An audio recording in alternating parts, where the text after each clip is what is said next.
மாநிலம் கண்ணூர் சிறையிலிருந்து தப்பிய கைதி கோவிந்தசாமி பிடிபட்டிருக்கிறான். கிணற்றில் ஒளிந்திருந்த நிலையில் போலீசார் அவனை கைது செய்திருக்கிறார்கள். விவரங்களுடன் இணைக்கிறார் செய்தியாளர் சதாம். சதாம், கிட்டத்தட்ட 6 மணி நேர தேடுதல் வேட்டைக்கு பிறகு அவன் கைது செய்யப்பட்டிருக்கிறான். முழு விவரங்கள் என்ன?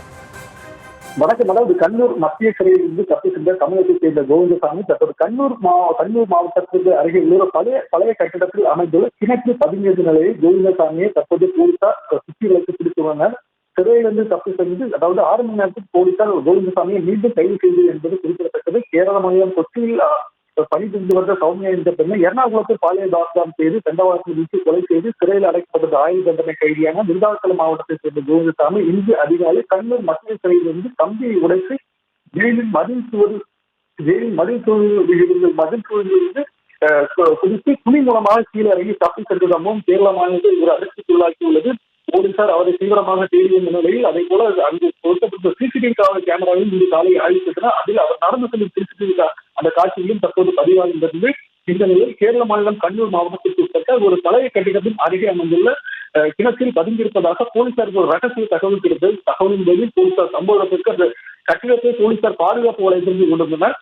அங்கிருந்து அவர் தப்பிச் செல்ல முயன்ற போது கோவிந்தசாமி கிணற்றில் குதித்துள்ளதாக கூறப்படுகிறது. உடனடியாக அவரை போலீசார் கைது மூலமாக மேலே சுமந்து போலீசார் சுற்றி வளைத்து மீண்டும் பிடித்துள்ளனர். சிறையிலிருந்து இன்று அதிகாலை கம்பியை உடைத்து துணி மூலமாக ஜெயிலிருந்து வெளியே சென்று தப்பி சென்ற நிலையில் தற்போது கோவிந்தசாமி மீண்டும் போலீசாரால் கைது செய்யப்பட்டுள்ளார். அவரை கண்டால் உடனடியாக பொதுமக்கள் போலீசாருக்கு தகவல் தெரிவிக்க வேண்டும் என ஒரு அழைப்பு விடுக்கப்பட்டுள்ளது என்பது குறிப்பிடத்தக்கது. தமிழகத்தில் 2004ஆம் ஆண்டு முதல் 2008ஆம் ஆண்டு வரை 8 வழக்கில் கோவிந்தசாமி பிரதி என்பது குறிப்பிடத்தக்கது. கைதியை பிடிப்பதற்கு பல்வேறு தனிப்படைகளும் அமைக்கப்பட்டது.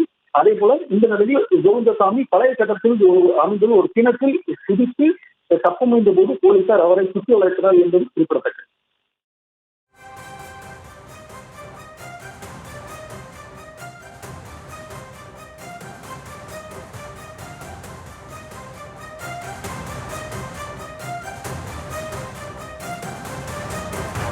விவரங்களுக்கு நன்றி சதா.